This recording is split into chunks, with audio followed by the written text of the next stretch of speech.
మనోహరి plan చేసిన విధంగా గుడిలో అమర్ హోమం జరిపిస్తూ ఉంటాడు.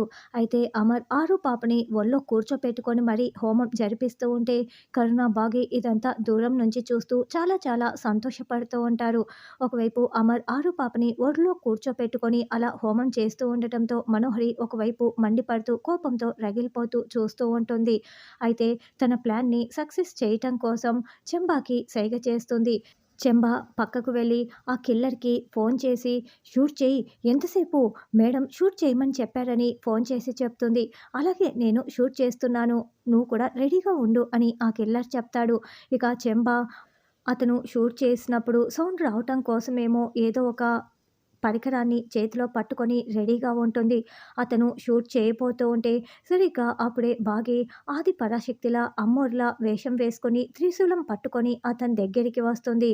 అతను షూట్ చేయటానికి గురి పెట్టి ఉంటే ఆ గురికి అడ్డుగా బాగి తన త్రిశూలాన్ని పెట్టి ఉంటుంది.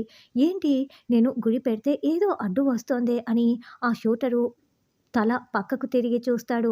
అక్కడ బాగి అమ్మోర్లాగా త్రిశూలం పట్టుకొని ఉండటంతో అతను చాలా షాకింగ్‌గా టెన్షన్ పడుతూ చూస్తూ ఉంటాడు. అమ్మోర్లా ఉన్న బాగి ఆ త్రిశూలంతోనే అతన్ని చితక్కొడుతూ ఉంటుంది. అతని చేతిలో ఉన్న గన్నుని కాస్త కిందకి తోసేసి ఆ త్రిశూలంతోనే వాడిని చితక్కొడుతూ చావుబాదుతూ ఉంటుంది. ఇక అతన్ని కింద పడేసి గుండెలపై కాలు పెట్టి త్రిశూలంతో పొడిచేసినట్లు మనకి చూపిస్తూ ఉంటారు.